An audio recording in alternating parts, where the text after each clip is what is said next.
welcome back to Vintage Family Recipes with Belle. We're back again to make another pie from 24 pies men like. This evening I'm actually going to make the Two-Crusted Strawberry Pie. I haven't made a Lattice-Top in a very long time, if I've even ever made one. I really don't remember. I don't think I have. I made a small one for myself already that has to go in the oven. It is gluten-free. So I practiced with this for a Lattice-Top. Gluten-free pie crust is hard to work with, I've realized, for me anyway. But I gave it a good try. And for my first try, I'm not too upset with the way it looks. I'm a little disappointed, but not so much that I wouldn't show it to you. So here it is before it is covered in the egg wash, which I will do after I walk you through the steps with a regular pie crust. I once again made the sweet pie crust. I will put the pie crust recipe in the description along with the recipe for this. I just am not going to show you how to make the crust tonight. I've already done that. So I already have my bottom in my large pan, in my deep dish. I decided to go with that because I had a lot of strawberries and I needed to use them before they go bad. So I've already done the first part. I've also already put the strawberries, and you don't slice them, you just hold them. I've already put the strawberries, the sugar, which is a cup, 4 tablespoons of flour. I used gluten-free, and a tablespoon of lemon juice. And I've mixed them all together and I've just kind of let them sit for about an hour. And then I put some in my small pie and the rest of these will go in the big pie. It says a quart for a regular pie, so I think this is probably about 1.5 quarts and it's going to go in the big pie. But now I'm going to do the Lattice-Top. So let me grab, oh, here it is right in front of me. I have already combined flour and some powdered sugar, and I'm going to sprinkle it on my waxed paper. I like to use waxed paper instead of just my counter. Some people just use their counter with flour. Other thing I like to do is I actually like to put my second piece down, my second piece of waxed paper down, and roll the flour and the powdered sugar on both sides of the wax paper. I'm going to grab my pie crust out of the refrigerator, make it as round as I can.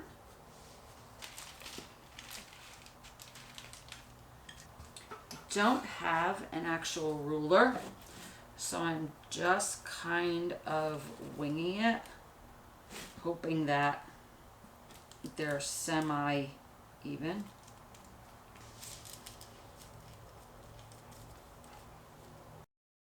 I am going to put these in the freezer for about 10 minutes so that they can get firm enough for me to move easily without them falling apart as I'm trying to make the lattice work.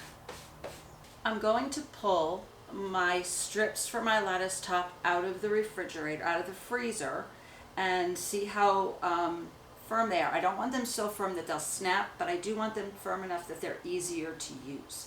They're a nice consistency, I think. So, once again, here's my pie crust. I am going to pour my strawberry mixture into my pie.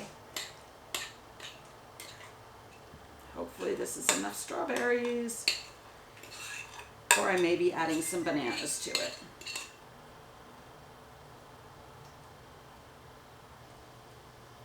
Guess I should have used a normal pie plate. I was really thinking I had so many strawberries that there would be too many. And I guess if I hadn't made my own, there would have been the right amount.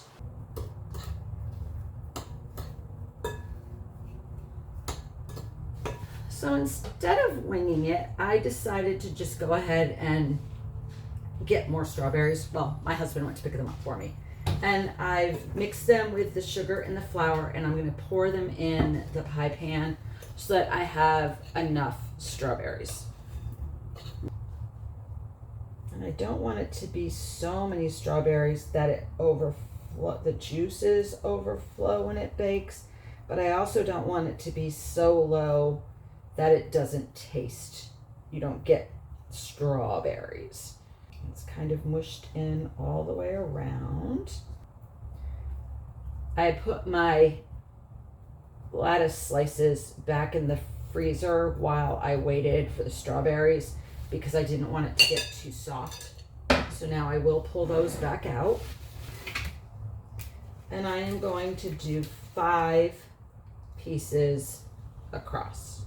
So 1, 2, this might be a problem. They might not be long enough for a deep dish either. But we're gonna get as close as I can. And I might have to use a little bit of that to roll it out and add to it.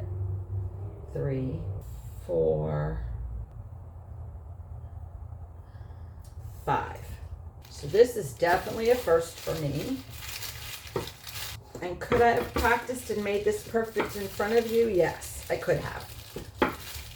However, sometimes, instead of seeing somebody do something perfectly, I like to see what they've done that wasn't perfect but still worked. And still didn't taste bad either. Okay.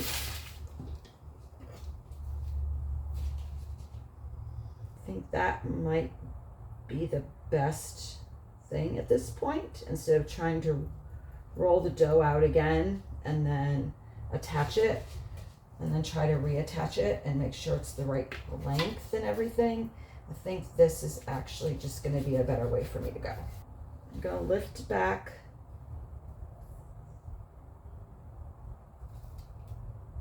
these 2.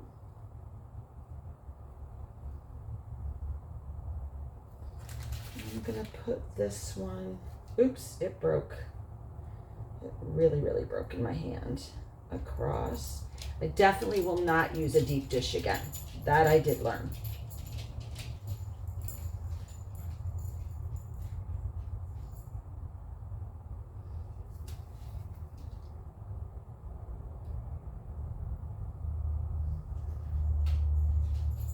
This is definitely not going to be pretty, especially for a first try. It is not going to be pretty at all. I will make another pie with a Lattice-Top so I can get good at it, but for right now, I'm more concerned about how will it taste, especially my gluten-free. I've learned a lot from this pie and my mistakes. And I feel like there needed to be another piece of lattice work right here. Like I missed, like it was not in the right place. And I know it should go up and down, but I'm not sure how to fix that without really messing everything else up. I don't think I moved it back far enough when I folded back, and that's what messed it up. I'm going to do the little one first, and then I'll do the big one. The recipe says to cook it in a quick oven, which is 400 degrees. It does not give me a time. It says cook until finished. So I will probably be checking the pies after about 15 minutes.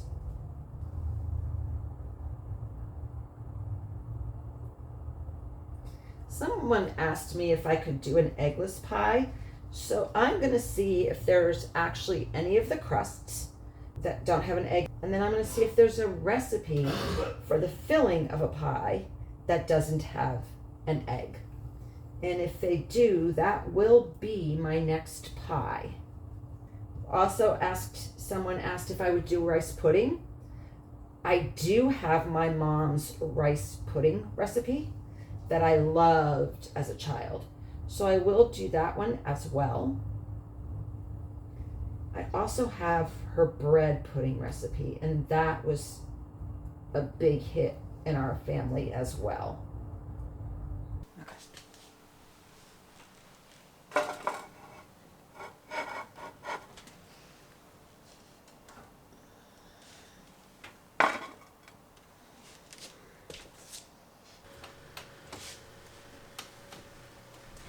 Well, this is unexpected. The gluten-free pie looks really good.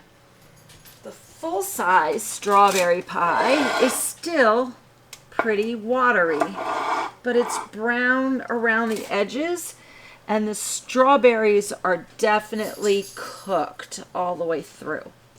So I am going to pull it out, and I'm going to let it cool really well and see what happens. What are you doing? It's time for the taste test. I'm going to cut into the gluten-free pie first. Oh, I left the pie crust in the plate.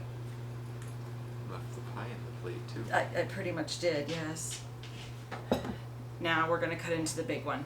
And this one does look juicier. And I don't know if that's a good thing or a bad thing. We're going to find out in a minute. Definitely got a lot of juice. And I did not use frozen strawberries. I used fresh. Next week I'm going to make a rhubarb pie with a Lattice-Top and a regular size pan. So now it's just a matter of, does it taste okay? Well, it comes with its own topping. It comes with its own topping. There we go. You always have to find the bright spot. When what I cook tastes good but doesn't look good. My gluten-free pie crust tastes like pie crust. It doesn't have that gluten-free taste to it. So that's a good thing. Tastes like a strawberry strudel. Mmm. I like it. Good. It was a little messy though. Yes, it is messy. I just realized we left the dishwasher on. Oh well. It's too late now. I'm not eating another piece of pie tonight. No, me either. I'm actually rather impressed with my gluten-free pie crust. For the first time making it ever. And the crust on the regular one is good too. It's just very Runny? runny. Maybe I need to up the flour amount. A little bit of cornstarch maybe. Maybe. Thank you for watching Vintage Family Recipes as we made another pie from 24 pies men like. Join us next week for our rhubarb pie with another Lattice-Top. Hopefully next time goes better. If you'd like, subscribe, leave us a comment, leave a like. Thanks for joining us, and we'll see you next time on Vintage Family Recipes. Good night.